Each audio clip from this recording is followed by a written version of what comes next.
नमस्कार, स्वागत है आपका। मैं हूं आपके साथ लोकेंद्र त्यागी। अमेरिका ने अब यह मान लिया है कि जो भारत पर टैरिफ के जरिए वो दबाव बनाने की कोशिश कर रहा था, वो कोशिश उसकी नाकाम हो चुकी है। ऐसा हम क्यों कह रहे हैं, इस वीडियो को अंत तक जरूर देखिएगा, पूरी बात आप समझ जाएंगे। दरअसल भारत और यूरोपीय संघ के बीच हुए ऐतिहासिक फ्री ट्रेड एग्रीमेंट ने वैश्विक राजनीति और अंतर्राष्ट्रीय बाजार में हलचल मचा दी है। इस समझौते के तुरंत बाद अमेरिका की तरफ से तीखी प्रतिक्रिया सामने आई है। अमेरिकी वित्त मंत्री स्कॉट बेसेंट ने इस डील को बेहद निराशाजनक बताते हुए यूरोपीय संघ पर गंभीर आरोप लगाए। उनका कहना है कि यूरोप ने मानवीय जिम्मेदारियों की जगह व्यापारिक फायदे को प्राथमिकता दी है। एक इंटरव्यू के दौरान स्कॉट बेसेंट ने कहा कि यूक्रेन युद्ध के बीच यूरोप का यह कदम गलत संदेश देता है। उन्होंने दावा किया कि यूरोपीय संघ को यूक्रेन के लोगों की सुरक्षा और स्थिरता पर ज्यादा ध्यान देना चाहिए था, लेकिन इसके बजाय उसने आर्थिक समझौतों को आगे बढ़ाया। बेसेंट के अनुसार यह फैसला केवल व्यापारिक रणनीति नहीं बल्कि वैश्विक राजनीति में संतुलन को प्रभावित करने वाला कदम है। अमेरिकी मंत्री ने यह भी आरोप लगाया कि भारत के रास्ते रूसी तेल यूरोप तक पहुंच रहा है। उनका कहना है कि रूस से कच्चा तेल भारत आता है, जहां उसे रिफाइन किया जाता है और फिर तैयार पेट्रोलियम उत्पाद यूरोपीय बाजार में बेचे जाते हैं। इस प्रक्रिया से रूस को अप्रत्यक्ष रूप से आर्थिक फायदा मिल रहा है और युद्ध के लिए संसाधन मिल रहे हैं। बेसेंट ने इसे यूरोप की दोहरी नीति बताया और कहा कि यह स्थिति अमेरिका के लिए चिंता का विषय बन चुकी है। दरअसल भारत और यूरोपीय संघ के बीच हुए समझौते का मकसद दोनों पक्षों के बीच व्यापार को तेज करना है। इस डील के तहत करीब 96% से ज्यादा वस्तुओं पर आयात शुल्क कम या पूरी तरह समाप्त किया जाएगा। जानकारों का मानना है कि इससे भारतीय बाजार में यूरोपीय उत्पाद सस्ते होंगे और यूरोप को भारत से बड़े पैमाने पर निर्यात का नया रास्ता मिलेगा। अनुमान लगाया जा रहा है कि आने वाले वर्षों में यूरोप से भारत को होने वाला निर्यात दोगुना हो सकता है, जिससे दोनों अर्थव्यवस्थाओं को बड़ा फायदा मिलेगा। यूरोपीय कंपनियों को इस समझौते से अरबों यूरो की बचत होने की उम्मीद है।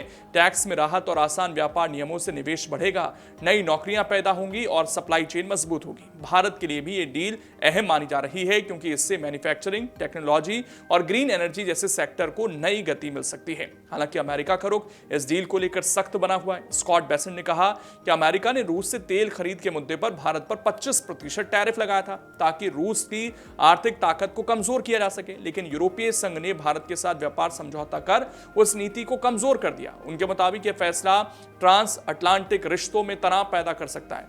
अमेरिकी मंत्री ने यह भी दावा किया कि रूस यूक्रेन युद्ध को खत्म करने के लिए अमेरिका ने यूरोप की तुलना में कहीं ज्यादा प्रयास किए। उन्होंने कहा कि वॉशिंगटन ने कूटनीतिक दबाव, आर्थिक प्रतिबंध और सैन्य सहायता के जरिए संघर्ष को रोकने की कोशिश की, जबकि यूरोप अब भी अपने आर्थिक हितों को प्राथमिकता देता रहा है। बेसेंट के बयान से साफ है कि ट्रंप प्रशासन इस पूरे घटनाक्रम को रणनीतिक नजरिए से देख रहा है। विशेषज्ञों का मानना है कि भारत यूरोप डील से वैश्विक व्यापार समीकरण बदल सकते हैं। इससे एशिया और यूरोप के बीच आर्थिक साझेदारी मजबूत होगी और अमेरिका पर निर्भरता कम हो सकती है। यही वजह है कि वॉशिंगटन इस समझौते को अपने हितों के खिलाफ मान रहा है। आने वाले दिनों में इस मुद्दे पर कूटनीतिक बातचीत और बयानबाजी तेज होने की संभावना है। भारत की तरफ से इस समझौते को आर्थिक विकास और वैश्विक बाजार में मजबूत पकड़ के रूप में देखा जा रहा है। सरकार का मानना है कि इससे निर्यात बढ़ेगा, विदेशी निवेश आएगा और घरेलू उद्योगों को नई पहचान मिलेगी। वहीं यूरोपीय संघ इसे एशिया में अपनी मौजूदगी मजबूत करने का बड़ा अवसर मान रहा है। कुल मिलाकर भारत और यूरोपीय संघ की यह डील केवल व्यापार तक सीमित नहीं बल्कि वैश्विक राजनीति, ऊर्जा नीति और अंतर्राष्ट्रीय संबंधों को भी नई दिशा देने वाली साबित हो सकती है। अब सबकी नजरें इस बात पर टिकी हैं कि अमेरिका इस पर आगे क्या रणनीति अपनाता है और क्या यह विवाद किसी बड़े ट्रेड वॉर की ओर बढ़ेगा, क्योंकि अमेरिका भी लगातार ये कोशिश कर रहा है कि भारत के साथ उसकी ट्रेड डील हो जाए। अमेरिका चाहता है कि कम से कम उसके डेयरी उद्योग में, भारत के डेयरी उद्योग में उसे एंट्री मिल जाए, लेकिन भारत इसके सख्त खिलाफ है।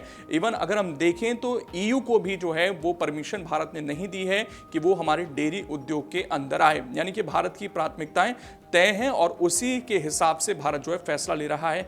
वैसे भी भारत इस तरह के जो है 8 एफटीए कर चुका है, यानी कि अमेरिका पर ये सही बात है कि हम बहुत ज़्यादा एक्सपोर्ट करते थे, हमारा नुकसान हो रहा है टैरिफ की वजह से, लेकिन भारत नए रास्ते भी तलाश रहा है और इससे अमेरिका बेचैन दिखाई दे रहा है। बाकी इस खबर पर आपकी क्या राय है, कॉमेंट कर जरूर बताइएगा।